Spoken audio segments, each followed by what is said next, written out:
All right, ladies and gentlemen, this is Precalculus, chapter 13. We're on lesson 2, page 853.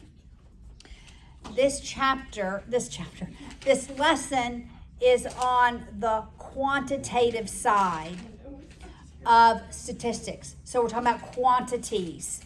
And when we're talking about quantities, we really look at how do we measure the center of that data, and then how do we measure the spread of that data? Like, how far is the lowest one from the highest one, and how is it spread, all right? Or how do we find the very center of it?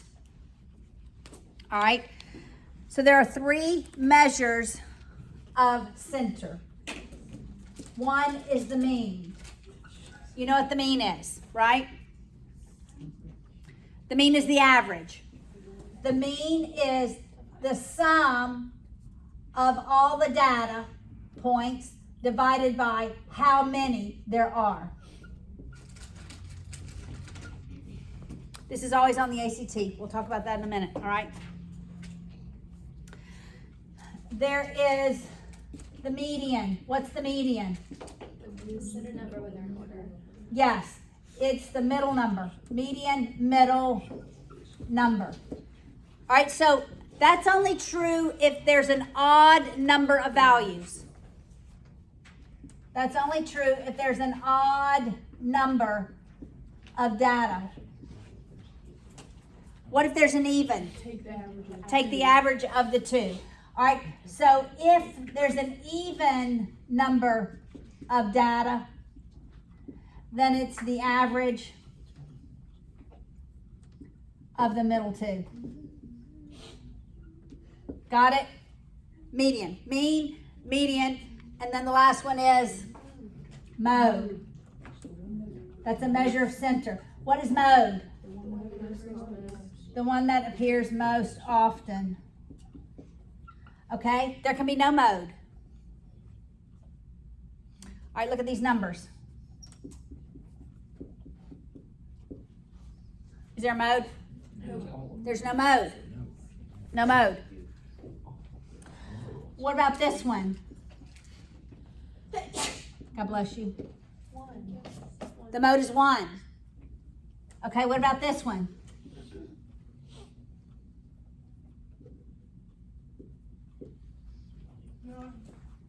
There's 2 modes. There's 2 modes. So mode is a little different, right? Okay. I will tell you that even though we only use this with quantitative data, the mode is typically used for qualitative data. It really only works for qualitative data, even though every test question you'll have is probably a quantitative value.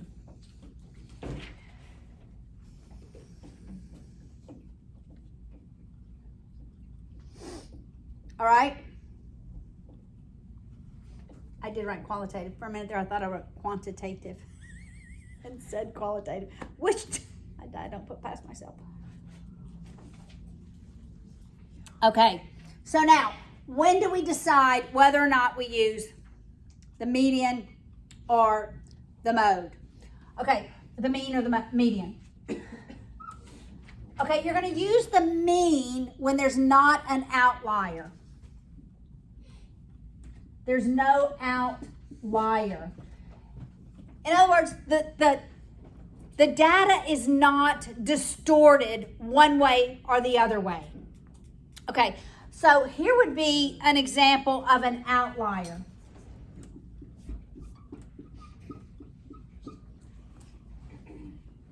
You see that? 100 would be an outlier. Because what would it do to the mean? What would that number 100 do to the mean? It makes it so far to the right, huh? I know, I had to turn around. Okay, it's an outlier. So typically you're going to use the mean when you don't have this major outlier. I always use the example of the average cost of a home in my subdivision. The mean probably is okay as long as we leave out the homes that are in the very back of my subdivision, because they have land that goes way far back and they're much bigger houses. And so whereas everybody else's house is about 300,000, their houses, they're $500,000 and more, you know. So to add their price into ours would really skew our mean. It doesn't make sense to add theirs. Got it? All right. So when would we use the median? When there is an outlier. Yes, when the data is skewed. Meaning there is an outlier. That's when it makes sense to use the median.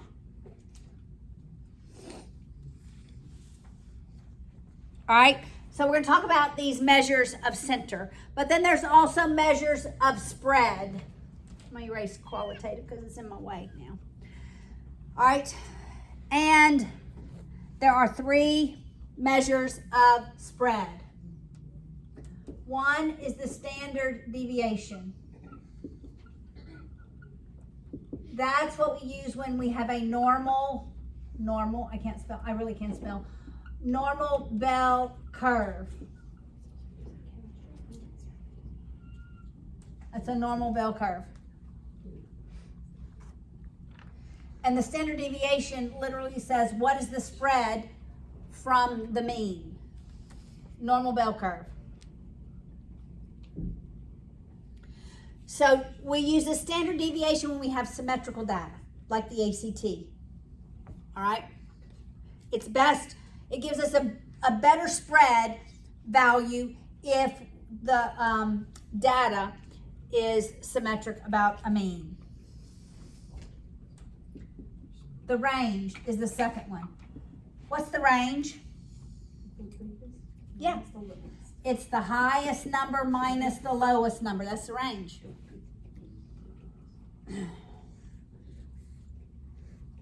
All right, the last one is the interquartile range. Okay, think box and whiskers, right? I already drew one. Box and whiskers, remember it was this, it's like a stem, you know, sometimes we do, it's that.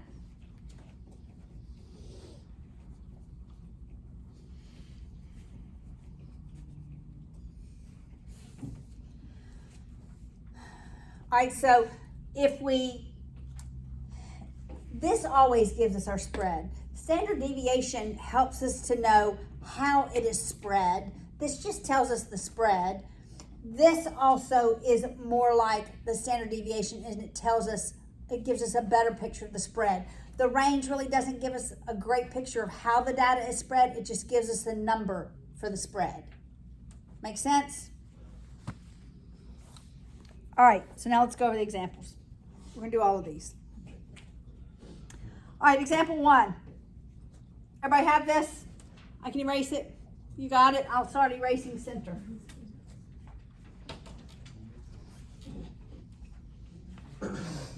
So 3 measures of center, 3 measures of spread. All statistics. All right, look at example 1. A 6-month study of a busy intersection reports the number of accidents per month as 3, 8, 5, 6, 6, 10. Find the mean number of accidents. We just add those, divide by how many there are, and you get 6.3. Make sense?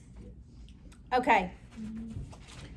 Well, what if I told you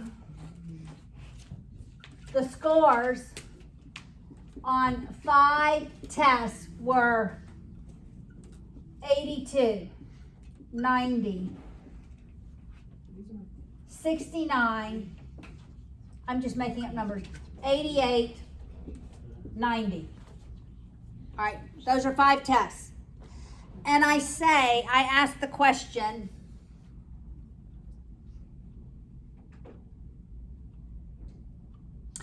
what must I make on the next test? What must I make on the next test so that my average score in the class is an 86. That's what I want, an average score, 86. That's the lowest B plus. Yes. Okay, so we add them, 82 plus 90 plus 69 plus 88 plus 90 Plus X over plus the next test over, 6. wait, Yeah. 6, yes, because I had 5, 86. equals 86. Got it? Multiply by 6, subtract all of those, you get the test. Okay. What if I tell you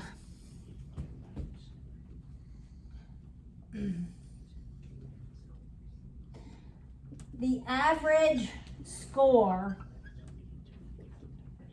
in the last 10 games, okay, I'm a ladies basketball Tiger player. The average score in the last 10 games is 21 points. Okay? All right. Okay, this, 21 points per game. 21 points per game. That was the average of the last 10 games. Okay? I have 2 games left. What must I score in those 2 games so that my average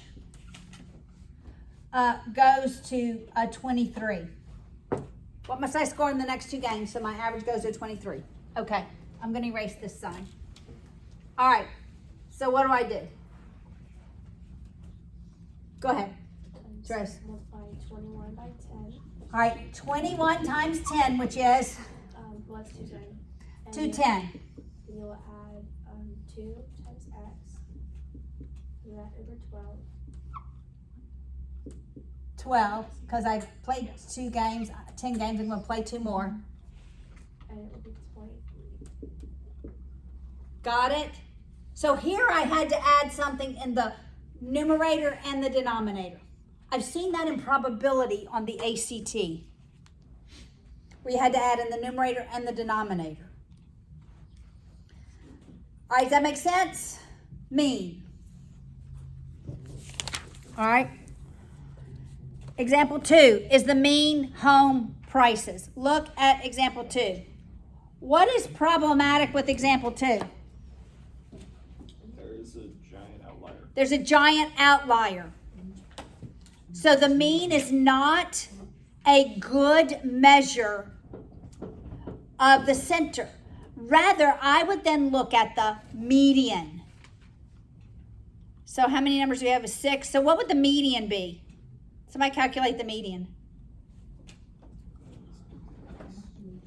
Thank you, Jake.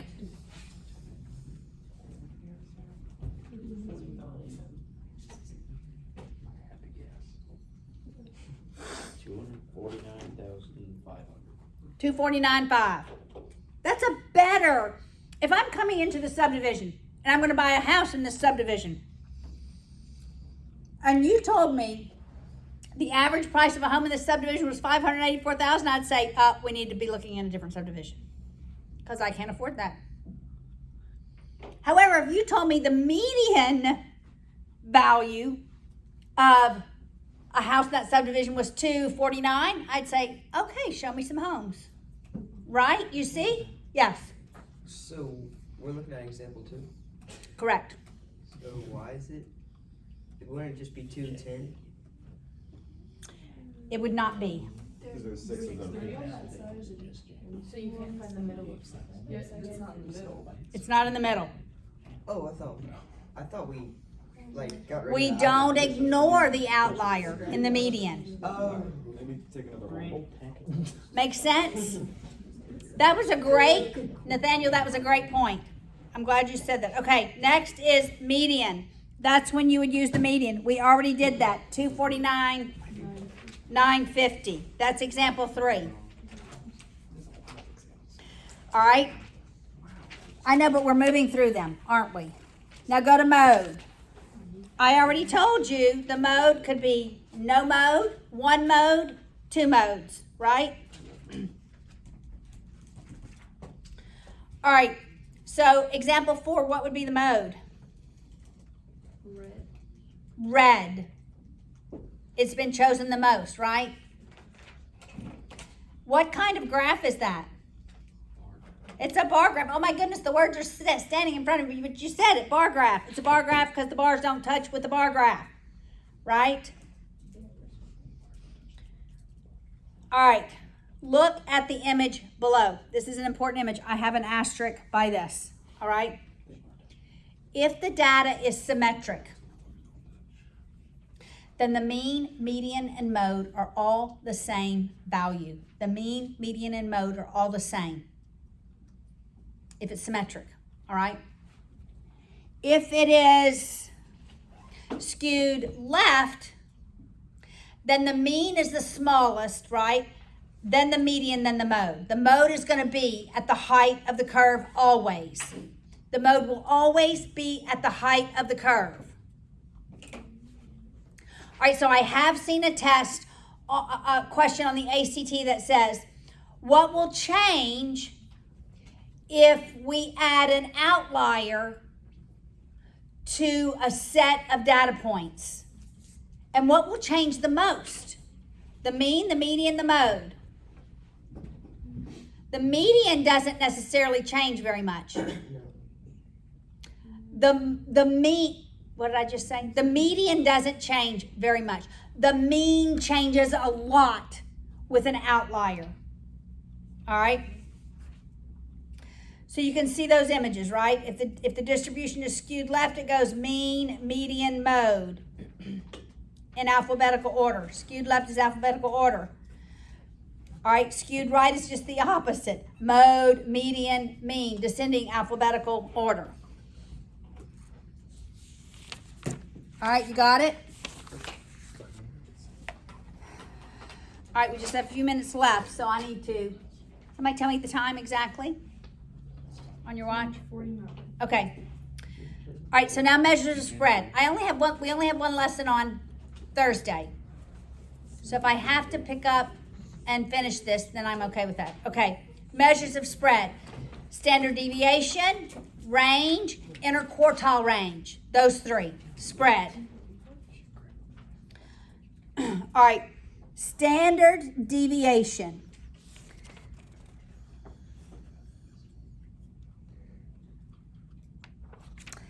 This lesson, they don't give you the formula, but we're going to get it in a minute. You can actually do it on your calculator. Does everybody have your calculators?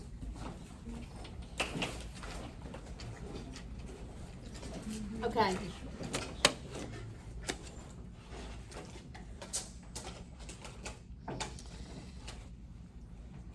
All right, I have to remember how to do this. Okay, so let's just find the standard deviation of 2, 5, 7, 8, 10. 2, 5, 7, 8, 10. All right, so we have to enter a list first. All right, we have to enter a list first. So we're going to do stat. You see stat, it's below delete. We're going to do second stack or just stack? Stat is below the delete button. Edit. And you come up with list 1, list 2, list 3. Do y'all see that? Mm-hmm. Do you have anything in those lists? Nope. Okay, if you do, look, go up and highlight it. Hit delete. Wait, do we hit delete or clear? Clear. Hit clear. It's okay. You just put in list 2. Do you have something in the list? Clear. Oh, I've got L1, L2. Okay. No, look. Go up, clear, go down.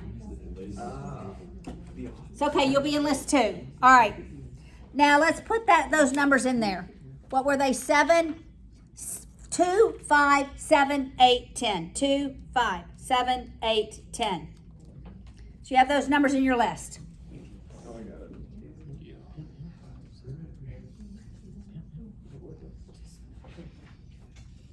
Are you ready? Do you have that in the list?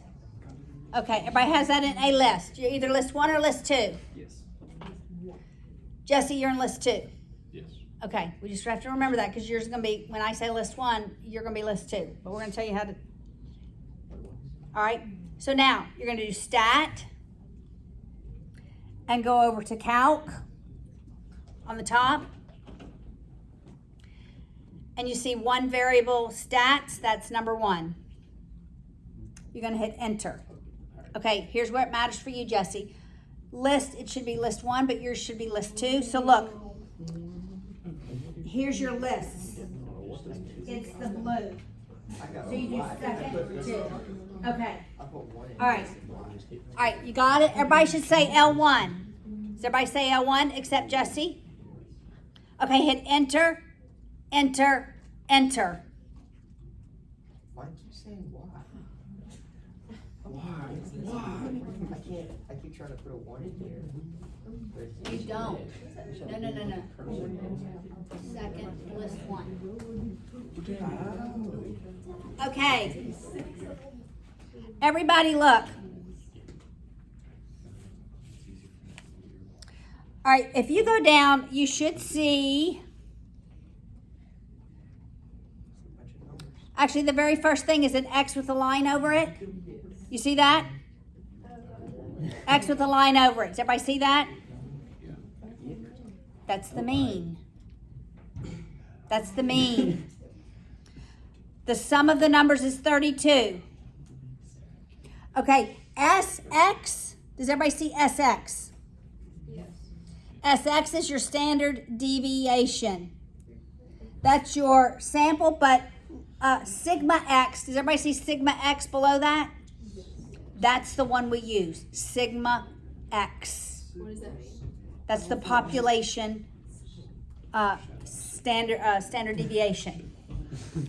You see the N with the number going down is 5? Everybody see that? That's how many numbers you have. Go down. You see the minimum X? That's the smallest number we put in. You see Q1? That's quartile 1. When we get to the interquartile range. You see MED? Median. Quartile 3. And then you see the max. You see all of those? It gives you all the statistics. All of them.